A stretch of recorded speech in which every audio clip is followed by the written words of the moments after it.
Sabes que sexo é força, então, aplica o vigor que trazes, direcionando as energias para construir na terra a obra do Senhor.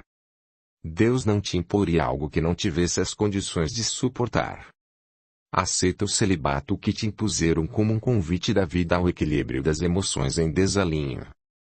Trazes, desde eras remotas, a concupiscência exacerbada corroendo-te a consciência. Que farei, Santo Padre? Não consigo pensar em outra coisa.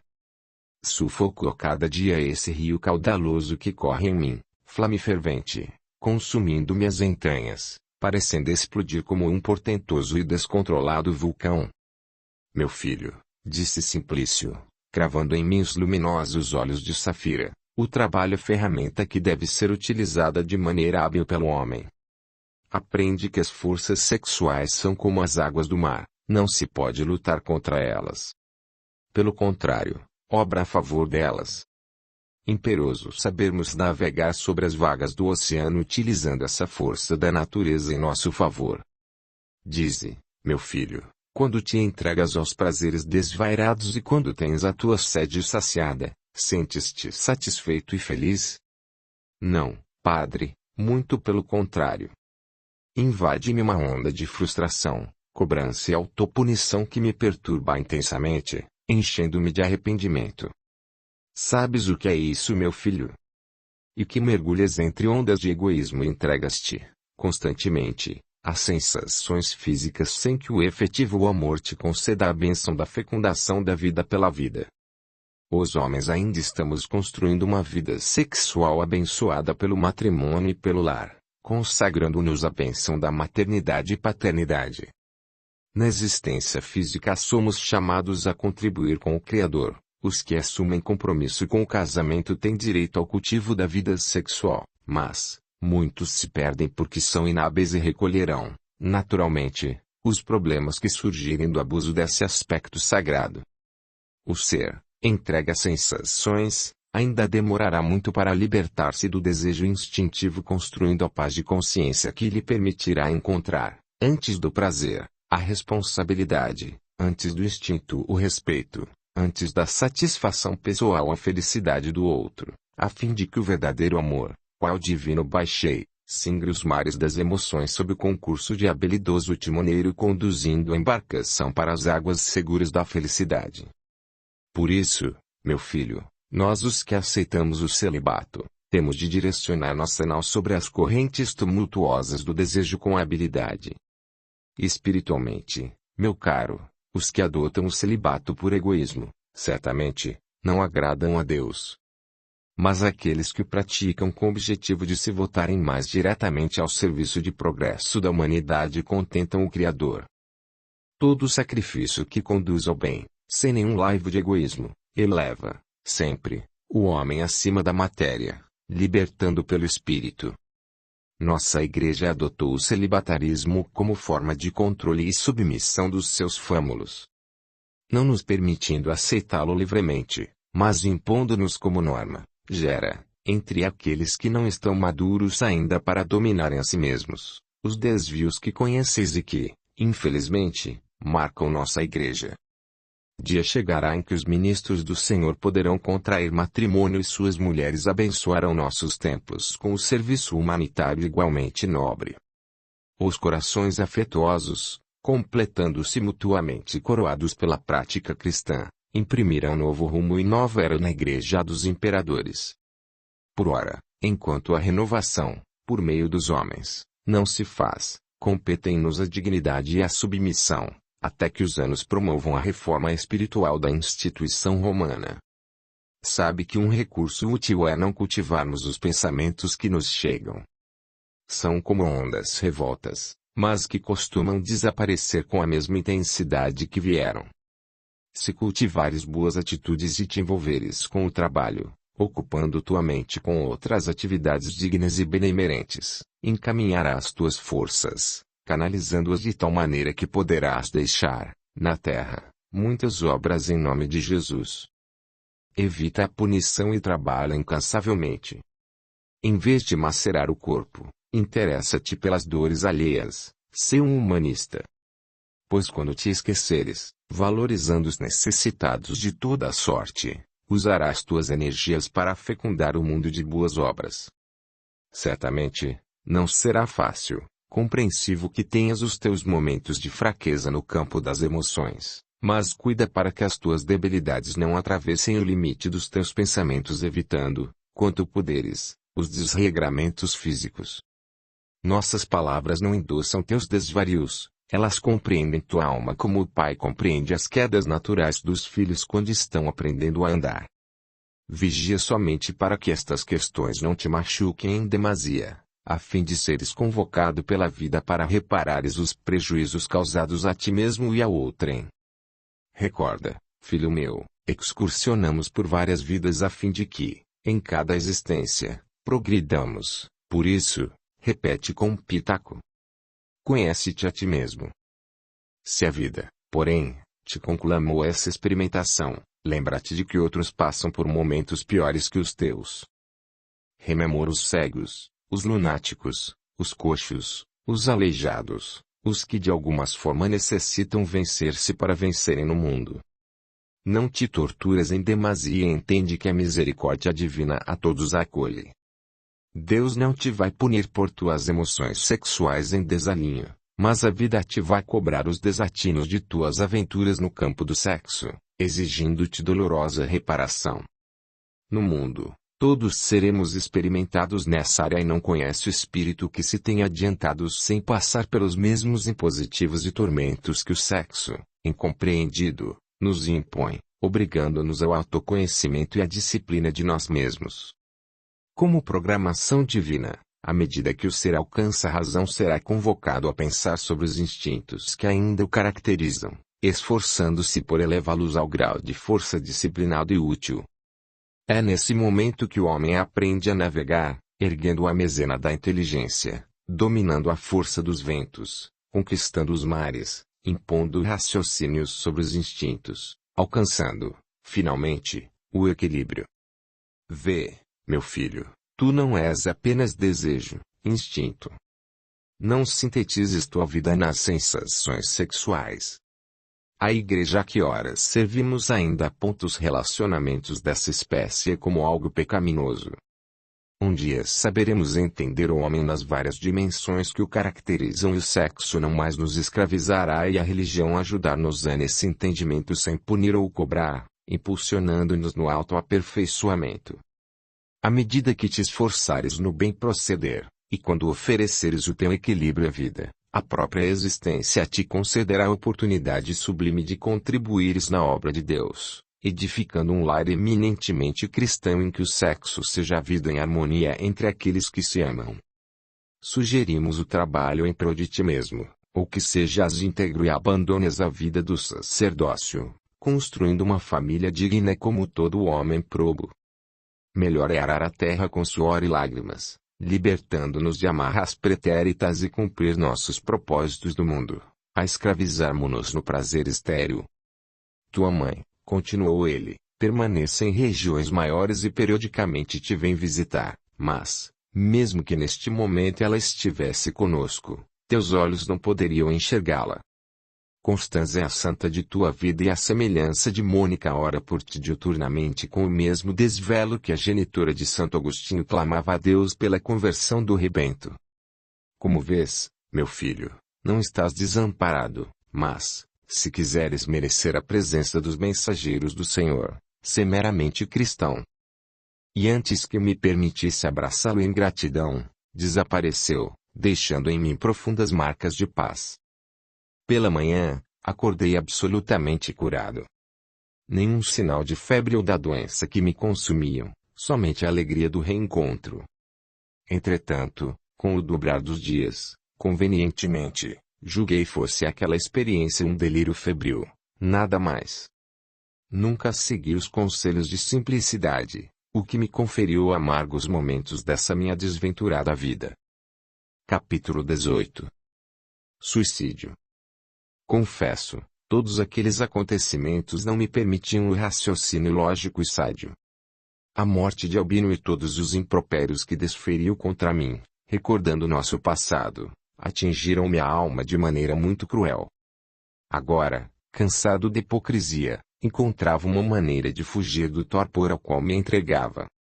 Constantemente meditava na morte. Esperava sair da vida para que ela não mais me acusasse. Almejei apagar da memória os anos de devassidão, mas a consciência culpada não me permitia abandonar os pensamentos torturantes que me devoravam a alma. Sentia-me num abismo, caindo sempre, faltando-me as forças para gritar.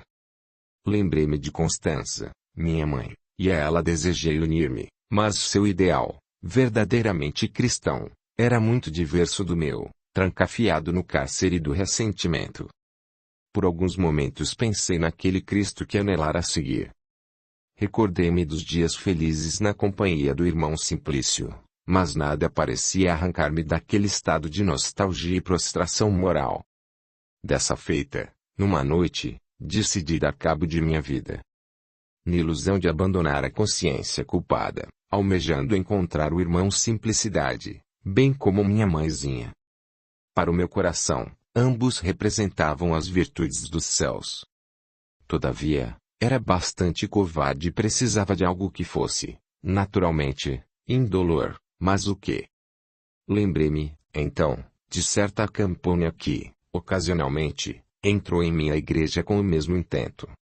Depositou sobre o altar uma substância que dizia ser letal, e no confessionário relatou suas intenções sinistras.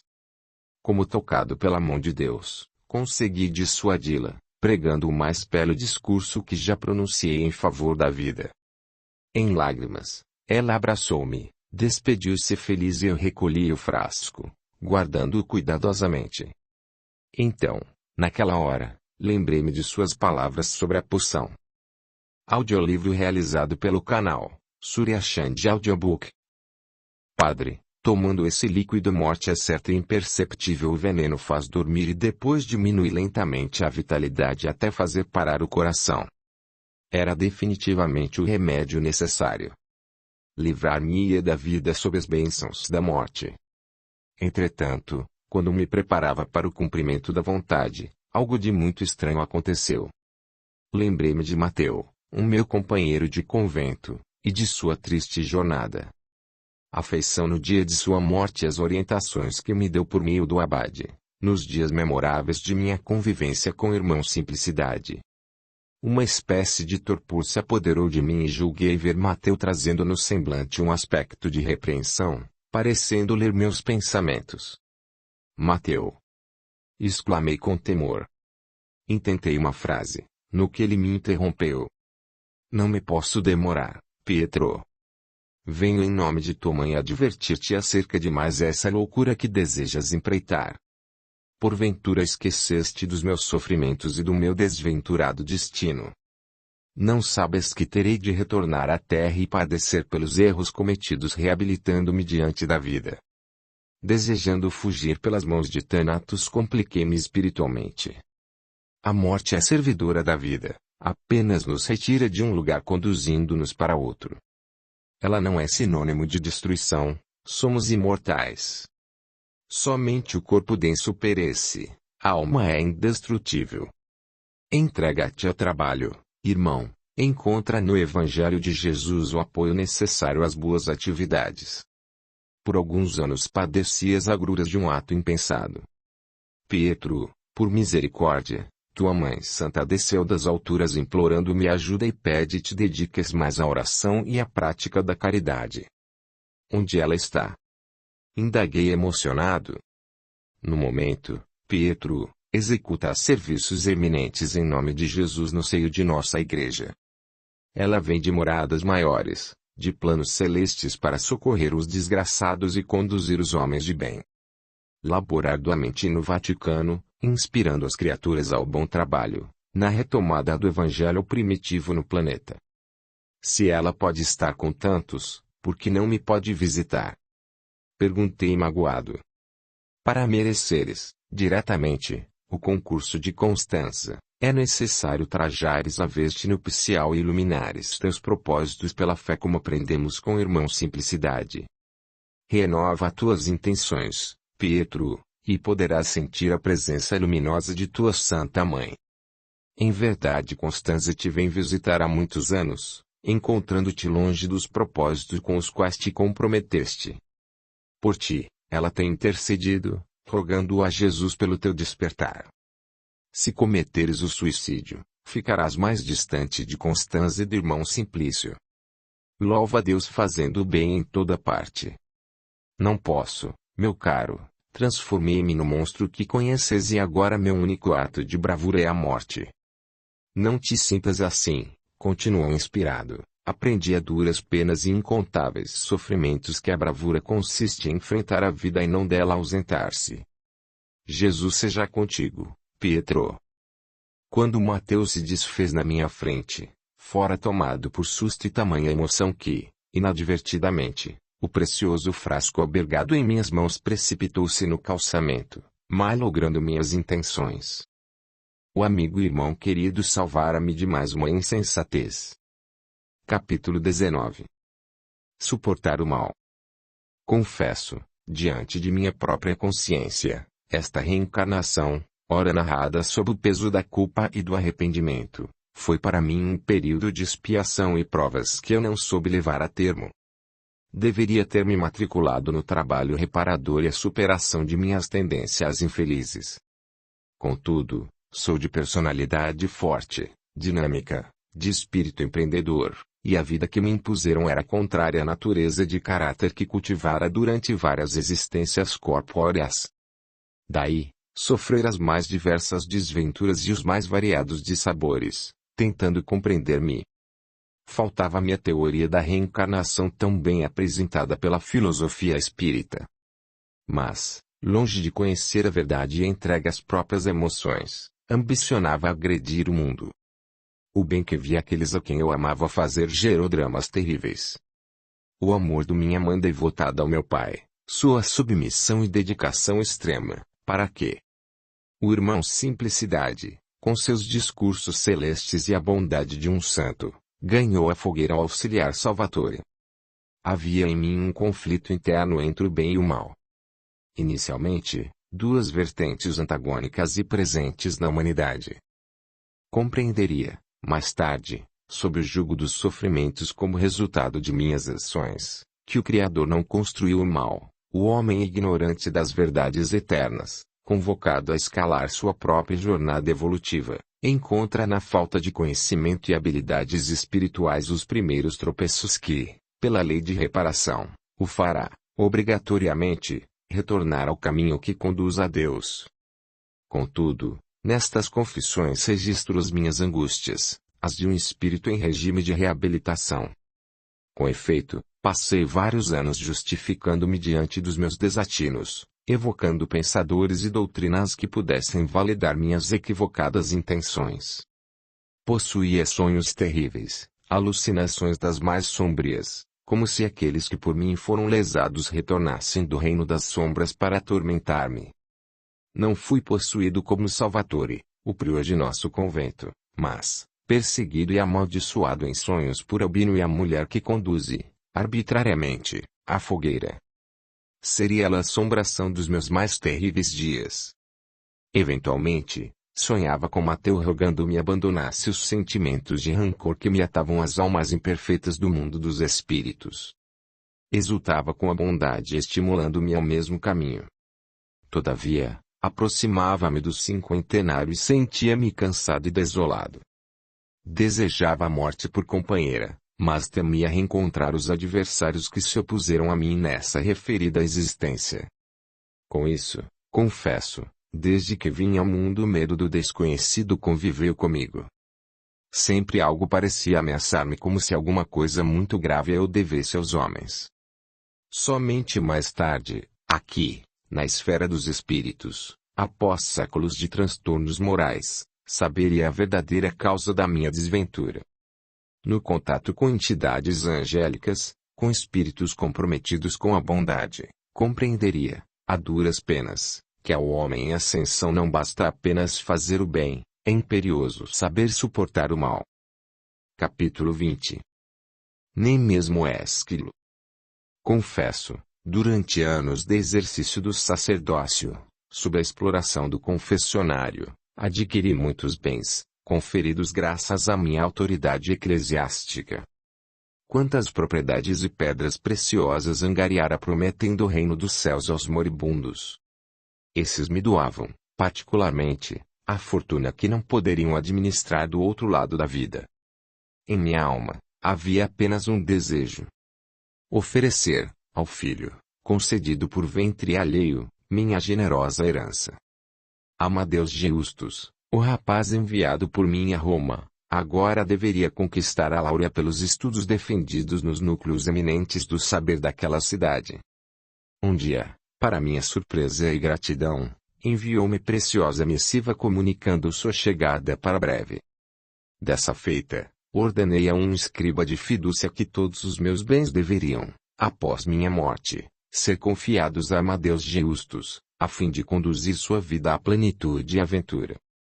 Imaginava se casaria com bela e formosa moça, constituindo linda família, e que seus descendentes falariam com alegria e satisfação de minha memória. Num dia de céu borrascoso e de clima frio, em que a neve alvejava o pináculo dos cerros e o sopé das montanhas, substituindo a virente vegetação da primavera, os criados comunicaram-me a chegada dele. Exultei de alegria e satisfação.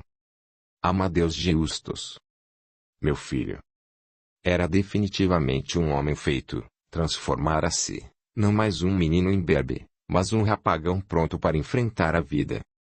Surpreendi-me com o homem que o acompanhara. Não me comunicara acerca do amigo que trouxera. Entretanto, pela minha alegria não apresentei importância ao estranho de olhar sinistro. Após a refeição, acolhidos na grande biblioteca, diante das obras nobres dos autores gregos e latinos, apresentei-lhe valoroso documento, conferindo-lhe toda a fortuna, clandestinamente amealhada durante décadas de exploração popular. O rapaz abraçou-me intensamente, expressando grande júbilo, no que completou dizendo: como poderei expressar minha gratidão por tamanha generosidade? Perguntou num sorriso de satisfação.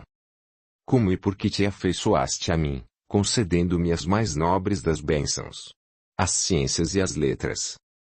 Acaso sou fruto de alguma promessa, querido padre? Não, filho meu, és apenas o meu único ato de bondade verdadeira nesta vida. Quando olho para ti, vejo nos teus olhos safíricos a presença de um inesquecível amigo e mestre que muito me auxiliou a entender verdadeiramente a Jesus. Assim, caríssimo, representas a parte positiva e cristã do meu coração. E a mim não deves nada. Tudo quanto te oferto faço com infinita satisfação, conduzindo-te a uma vida de alegria jamais alcançada, por mim, nesta existência. Sabe, filho, meu coração encontrou verdadeiramente a paz quando te conheceu. Abraçamo-nos e a emoção paternal possuiu-me. Contudo, o filho que representava as minhas esperanças, trazia intenções ocultas e inimagináveis para mim. Na manhã imediata, o amigo que trouxera, e que fora dignamente hospedado, despediu-se alegando desenvolver tarefas e negócios familiares. Tomamos a refeição matinal e, com gentileza dissimulada, abraçou-me. O dia dobrou-se feliz e absolutamente festivo. Amadeus Justus falou-me de todas as suas conquistas e aquisições intelectuais. Era ele um homem adorável. Dominava as mitologias grega, romana, nórdica, egípcia, hindu, persa além dos idiomas clássicos. Entendia perfeitamente da política romana, dos poderes do Vaticano e dissertava com autoridade a ponto de emocionar-me com os seus relatos precisos. Ao anoitecer, despedimo-nos para o repouso. O filho querido osculou-me a face sofredora, porém, regozijada por aqueles momentos, com sinistra intenção que eu jamais suspeitei. Recolhi-me e, quando o sino badalou às primeiras horas da madrugada, ouvi o barulho da tranca da fechadura da porta de minha alcova. Não estava no claustro, porque viver confinado. Quem estaria trancando-me, em meu próprio aposento? Quando virei-me no leito, triste constatação, sob o bruxulear de alguns círios, dois vultos negros aos pés da cama a espreitar-me. Aterrorizado, esbocei um grito, mas, alguém disse no imperativo: ameaçando-me. Cala-te. Na verdade, era o amigo do meu filho adotivo que me viera assassinar. Desembainhou um punhal sem piedade e estocou-me por várias vezes o estômago e o ventre. Tentei uma luta corporal, mas o rapaz era hábil e hercúleo. De nada adiantaria. Quando quedei-me exausto vi, iluminado pela chama de uma candeia que trazia sinistra, o semblante frio de Amadeus.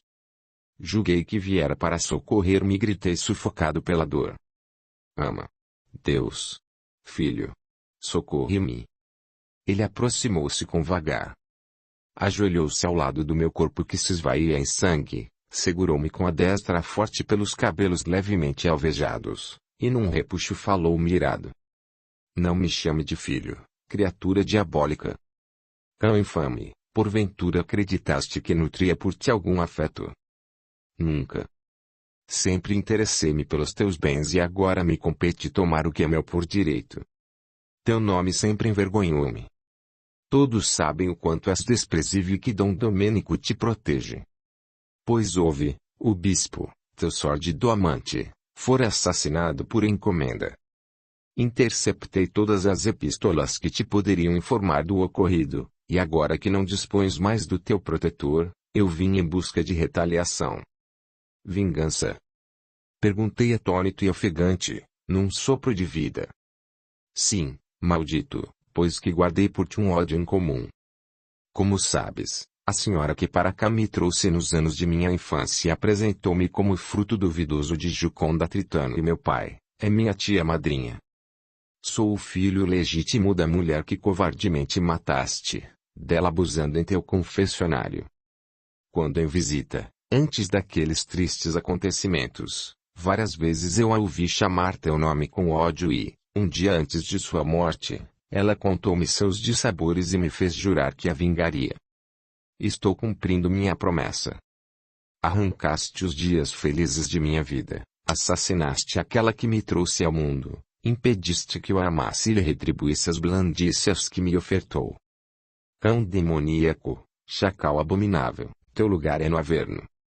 Como podes falar de amor tendo tantos crimes em tua consciência?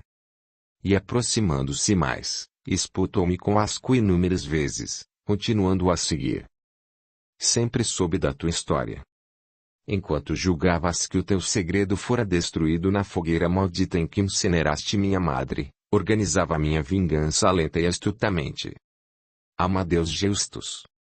Não foi esse o nome que me deste? Amar a Deus com justiça. Então, represento a jurisprudência divina, livrando o mundo de tua ignóbil presença. Não te alegraste ouvindo o fragor das achas lávicas, tragando o corpo de minha mãe. Não te regozijaste com os brados mortificantes da vítima, clamando-te por piedade e justiça. Não te fizeste esconso diante da verdade? Com qual autoridade, anomalia humana, ergueste o braço iníquo, diabólico e criminoso, acendendo a pira alucinante que arrebatou Gioconda de mim, num execrável lumaréu de egoísmo e perversidade? Agora, mísera criatura, recebe a paga pela tua tirania.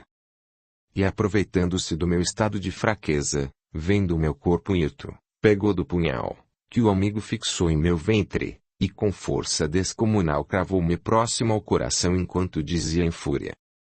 Morre, porco! Velho imundo, sodomita evádio, adonista tunante. Com a mão livre da candeia que caiu silenciosa, tampou-me a boca para que meu último grito não fosse ouvido.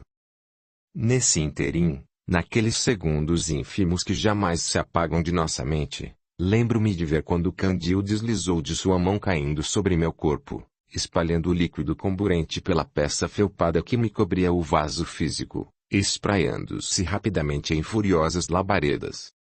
Num atino converti-me em tocha humana, meu aposento incendiou-se e os assassinos, desgovernados e temerosos, vendo que o plano fora além do esperado, assustaram-se durante a fuga. Desesperados, não conseguiam encontrar a chave da porta da alcova, por eles mesmos trancada, que se perdera, provavelmente, durante a tentativa de luta corporal. Enquanto isso, o fogo consumia-me com voracidade, Além dos falbalás de veludo rubro, as alfombras volumosas que ornavam o calçamento. O dossel, guarnecido de franjas do leito de ébano, precipitara-se afogueado. O espaldar de glamuroso sólio converteu-se em achote flamívomo. O lenho, sustentáculo do edifício, desabolavoso e ardente, como se Hefestos, nécio e iracundo, nos consumisse. Mas, durante a barafunda de Vulcano, os rapazes foram surpreendidos por rutilantes labaredas e grossas chusmas de caligem que os fizeram, ironicamente, cair, sufocados, a poucos passos da porta de saída. Alcançados e devorados pelas chamas rubras de insensatez, os assassinos morreram, juntamente com a vítima, como se a vida lecionasse, de maneira prática, que o ódio e a vingança geram mais horror e mais retaliação, num ciclo que prende e encarcera os espíritos pouco desenvolvidos, uns aos outros, até que o perdão e a prática do bem os libertem rumo à felicidade. Assim, pelos braços da violência, a morte arrancou-me da vida física, conduzindo-me para o tártaro moral que eu mesmo edificara, constituindo, em minhas confissões, o mais triste conto de horror, o mais perverso drama, a mais funesta das tragédias, que nem mesmo Ésquilo seria capaz de compor. Não confundas os representantes de Jesus no mundo com o próprio Cristo, meu filho. Os homens terão de trabalhar muito para recompor as atrocidades cometidas em nome do Evangelho. Prepara-te, meu filho, saberás, agora, a verdade. Sim, minha mãe, a verdade. Aguça os teus ouvidos e acompanha as minhas palavras. Capítulo 21. O despertar. Ainda reservo na memória atormentada os olhos de fogo de Amadeus Geustos. Senti na pele o peso sôfrego da traição, a algidez do castigo e a violência cáustica das labaredas. Lembro-me, com ojeriza, da sica penetrando-me o peito opresso. Rememoro, com horror, de meu resfolegar agônico, enquanto as flamas impiedosas apoderavam-se do meu corpo retorcido em estertores de suplício. Meus olhos apagaram-se entrando em profunda e longa escuridão. Não sei quanto tempo se passou, mas, quando voltei à consciência estava no mesmo ambiente, mas agora a casa luxuosa em que vivi durante anos, anexa à igreja soberana, estava destruída. Permanecia, de modo misterioso, atado num charco de cinzas, que ainda me parecia fumegante. Sentia a verdadeira paura, jamais imaginei sofrer algo assim. Pensei delirar, por momentos via meu físico retorto e deformado, por outras vezes o sangue rubro a correr-me das entranhas laceradas pelo sabre iníquo. Inevitavelmente, sabia-me morto, segundo a organização biológica, e meu espírito tornara-se cativo das próprias atitudes morais. Nessa hora ouvi passos pelos escombros, como se alguém me viesse socorrer, chamavam meu nome, seguido de estrondosas gargalhadas. Ouvi o farejar bufante de galgos ou alãos ferozes. Inesperadamente, dando-me a impressão de poderosa avalanche, escutei os ruídos de vigas e caliças. Não sei explicar como isso se sucedeu. Em seguida divisei, sem acreditar, a presença maldita de Albino Ciprione lançando no ambiente, carregado e funesto, risos estrepitosos, ensurdecedores. Administrava 2 terríveis mastins coleirados e guiados por portentosos grilhões. Com um sinal fez com que as bestas se calassem e sua voz horríssona rebombou em minha alma, bramindo. Bem-vindo ao mundo dos mortos, Pietro. Para ti o dia do juízo chegou, sem direito à parúzia. Assassino covarde. Pagaste na terra os crimes que cometeste contra mim. Encontraste um sicário à altura das tuas atrocidades. Sofrerás agora a nossa retaliação. Tuas atitudes ímpias não ficarão sem resposta. Conhecerás as torturas terríveis de nossos sítios, as punições torpes aplicáveis nessas paragens aos traidores da igreja. Como vês, Pietro, continuamos com o poder até depois da morte.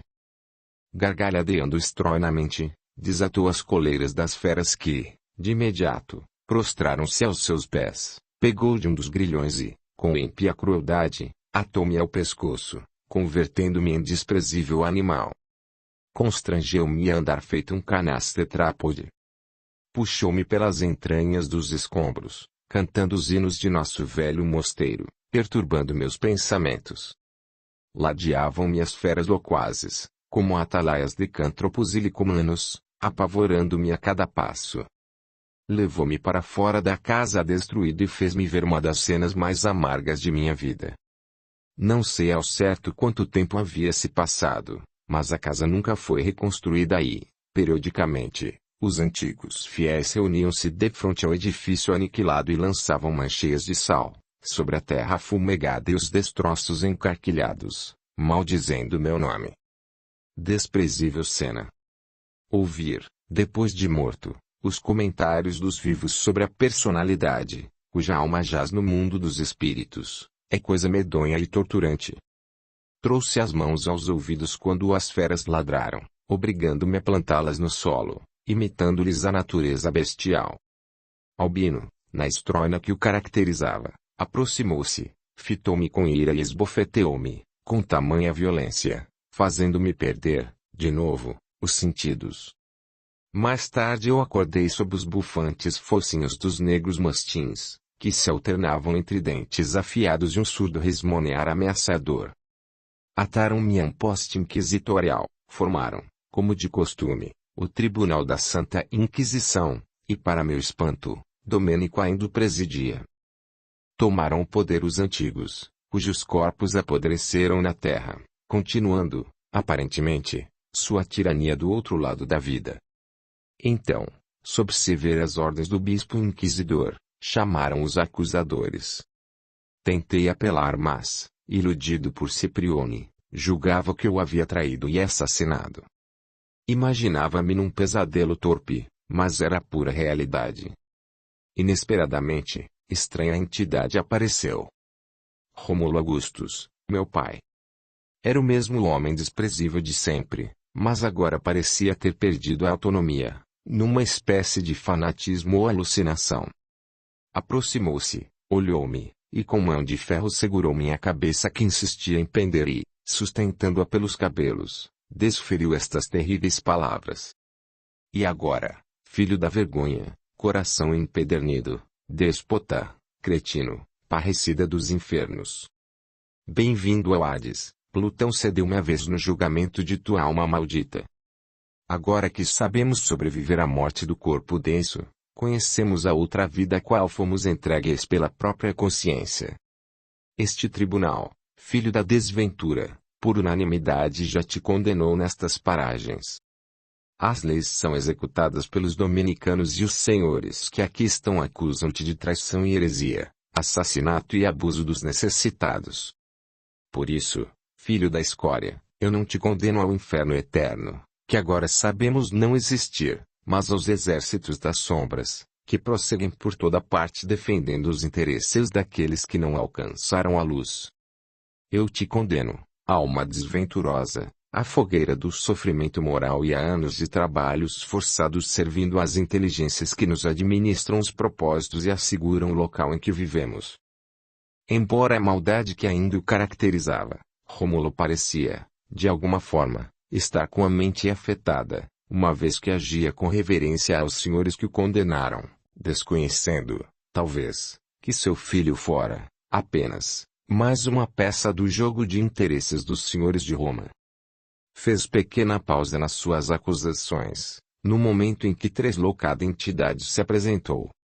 Tratava-se de Gioconda, a mulher que fora por mim conduzida à fogueira. Aproximou-se e esbofeteou-me a face extenuada. Lançou um silvo pavoroso que me fez tremer o coração traspassado pelo punhal das acusações. Depois se perdeu em loucas gargalhadas. Escravidão para um tirano, gritava ela. Vê, disse-me apontando o próprio corpo desfigurado pelas chamas.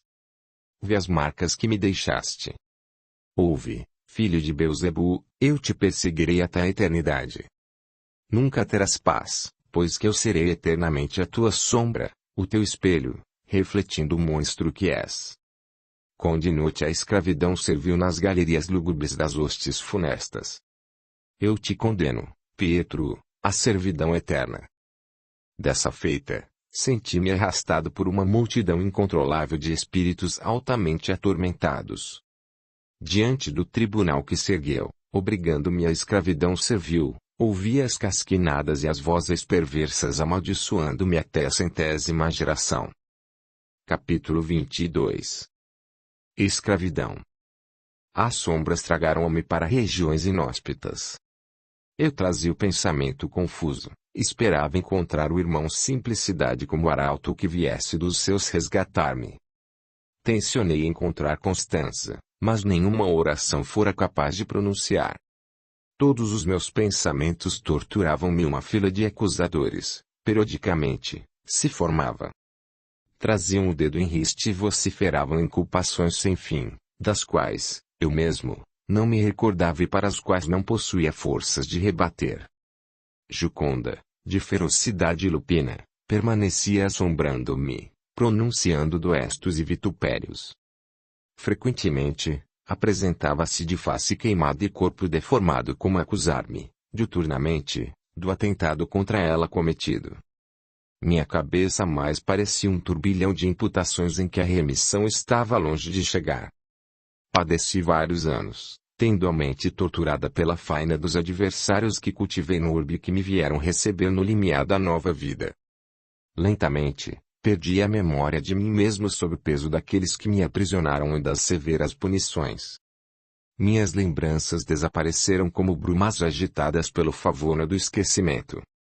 Agora, estava praticamente submetido ao jugo da perfídia, sorvendo no cálice da loucura, recolhendo, pó mortem, toda a inconsequência que semei. Perdi-me num turbilhão de acontecimentos. Levado às esferas políticas do Vaticano, presenciei a corrupção de ministros do Senhor.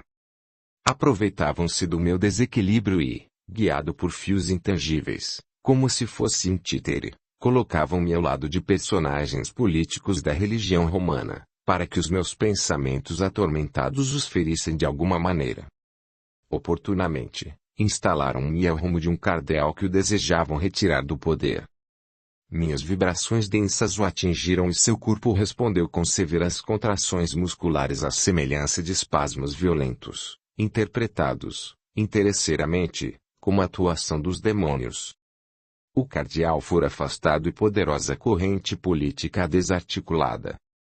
Avistei, portanto, diversos ministros romanos substituídos segundo os interesses das sombras. Acompanhei a queda e o surgimento de papas e compus equipe de várias almas infelizes, responsáveis por recepcionar os desafortunados do lado de cá. Dessa feita, presenciei quando a igreja passou por horas de trevas e provações. Notei o movimento de Martinho Lutero, quase enlouqueci na noite de São Bartolomeu e acompanhei os primeiros e pálidos raios do iluminismo. Conheci o suceder do tempo como se Cronos me houvesse aprisionado em sua divina ampulheta, sem de fato perceber que minha psique estava perdida no tempo e no espaço. Então, na Revolução Francesa, observei os sinistros acontecimentos do 14 de julho, o hediondo movimento de almas revoltadas e ligadas ao poder da Igreja ao que servi.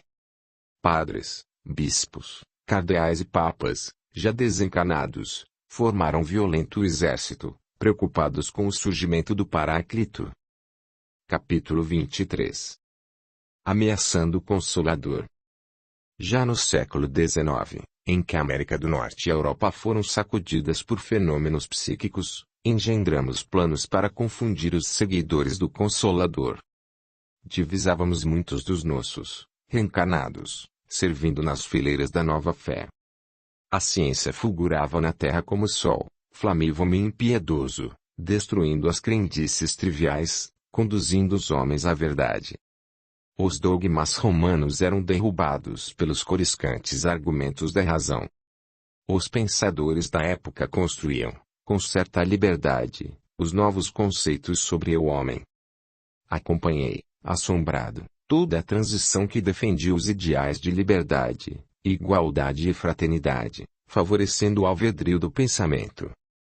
Repentinamente, como se vozes celestes enchessem os céus de encanto e como se os anjos do Criador descessem de esferas maiores e tocassem a terra, Vimos os astros gotejarem do firmamento e, à semelhança de estrelas cadentes, os exércitos do Senhor, quais as virtudes dos céus, marcharam impávidos em direção à antiga Gália, semeando, o Consolador prometido, a doutrina dos Espíritos.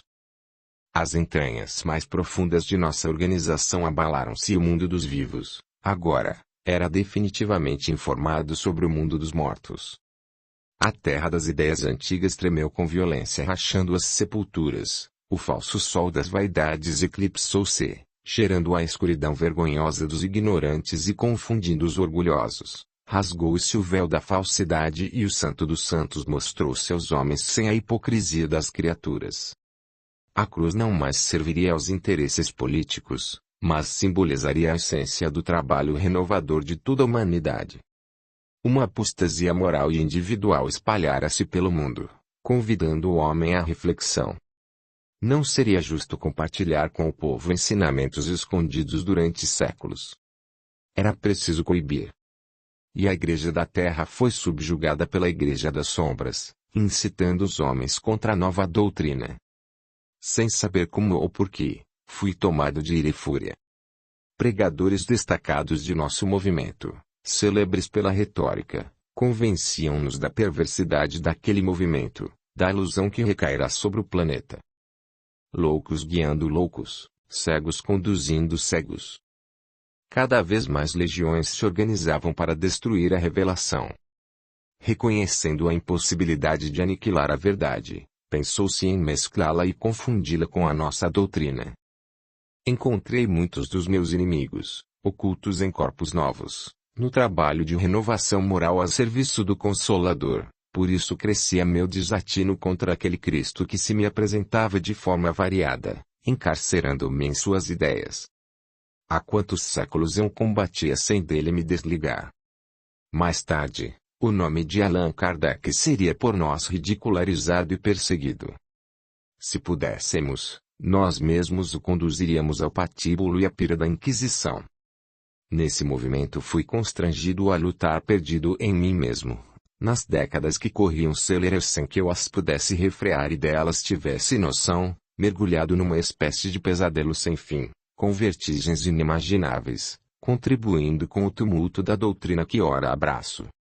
Com o tempo, vários dos meus adversários retornaram ao plano da carne, outros perdoaram-me e muitos continuam nutrindo por mim desdém e perseguição. Inscreveram-me, desse modo, nas hostes perturbadoras das atividades dos seguidores da doutrina codificada pelo professor Rivail. Eu notava as casas espíritas de maneira diversa como hoje enxergo, porque entre vários dos seus partícipes eu identifiquei muitos daqueles que ombrearam comigo, cuja autorização não me foi concedida para registrá-los nestas páginas. Na insensateza que me entregara, a casa espírita figurava-se minha velha igreja que servia a qual escravizou-me e, sem ter o juízo perfeito, matriculei-me na perturbação de médiuns, dirigentes e colaboradores da causa do bem. Posteriormente, saberia dominado por atuação magnética, hipnótica, vendo somente o que os meus senhores julgavam conveniente para alcançar os seus objetivos. Perambulei de senos sem fim, desviando tarefeiros, tumultuando ambientes, afastando sensitivos, como estava acostumado a fazer na igreja dos imperadores. Iniciei jogos políticos, disputas de poder, intrigas, maldades e desvios de comportamento, assediando almas incautas para, mais tarde, despertar desse doloroso engano. Daí, tornei-me, em linguagem espírita, um obsessor especializado em tumultuar o trabalho do Cristo. Ainda o estigma da casa paterna atormentava-me. Aquele Cristo atado ao poste da crucificação, de algum modo, ainda me repugnava. Eu o odiava, séculos depois, com a mesma ferocidade que o abjurava no início dos meus sofrimentos. Mas, como não existe mal eterno, um dia isso tudo me levaria ao entendimento de mim mesmo. Capítulo 24. A vós. Após sofrer os mais terríveis reveses, depois de padecer centenas de anos na escravidão com a mente tomada de ideias descabidas, aportei na referida casa espírita que me libertou. Processava-se uma reunião de intercâmbio mediúnico com objetivos de socorro e amparo de entidades sofredoras como eu, mas naquele período os via como êmulos da igreja. A sala estava absolutamente tomada pelo respeito, havia um sentimento sacro e verdadeiro. Aproximei-me de punhos cerrados, tentando aniquilar o ambiente, mas uma força, desconhecida, impulsionou-me para junto do médium que ora grafa estas palavras. De alguma maneira eu o reconheci porque encontrei, em sua alma, um vocabulário oculto, próprio dos que frequentamos os mesmos bancos. Uma voz, é só do que me lembro, doce e suave, penetrou minha alma. Igualmente a identifiquei e neguei acreditar. Referir-me a essa voz e aos laços que nos atam mereceria longa e emocionante narrativa, sustada por espíritos maiores que me conduzem na produção deste trabalho. Atordoado, fiz de tudo para que a voz não me vencesse. Julguei enlouquecer mais uma vez. O destino. Creio seja a entidade simbólica ocultando a lei divina que nos impõe encontros e reencontros, alternados, objetivando crescimento e reparação, amor e amizades universais. À medida que o diálogo se processava e a voz com o sentimento sincero e a nobreza de propósitos de uma imperatriz penetravam meu espírito, minha mente, antes confusa, passava a recuperar lampejos de recordações. Sentia-me envolvido por blandícios dantes insensíveis. Agora, atado à fraternidade que me irmanava, não possuía forças para do grupo desvencilhar-me. A cada reunião, sofria um misto de amor e cólera, dor e simpatia. Capítulo 25. Tentativa de libertação. Permanecia ligado ao médium, sentindo-me vivo. De certa forma podia administrar-lhe as emoções e os instintos que reagia muito bem aos meus pensamentos, todavia, repentinamente, como se uma barreira de ferro me fosse colocada pelo próprio intérprete, sustando meus objetivos, desconcertei-me e quedei. Aprendi, então, que os medianeiros educados têm perfeito controle sobre si mesmos, administrando-nos as atitudes, submetendo-nos, magneticamente, à sua disciplina, necessária para qualquer trabalho de socorro e esclarecimento. Assim, enfermo da alma, como me encontrava, blasfemei, ameacei, ofendi, exigi, pois que reconhecia muitos ex-padres reencarnados em corpos de homens e mulheres, compondo o grupo de espíritas que formava aquela casa e a reunião a que me submeti. Dessa forma, descontrolado, não conseguia enxergar a verdade que me buscava a cada segundo. Foi assim que, repentinamente, como se as paredes desaparecessem, vi apenas o longo corredor que caracteriza a nossa casa espírita. Surpreendi-me quando enxerguei um homem, até aquele momento desconhecido para mim, vestido e ornado como sumo pontífice. O cetro áureo à destra, a mitra dourada à cabeça, apontando para o firmamento, estendida, com duas faixas sobre as espáduas, mostravam a estola verde garrida à vestimenta alva.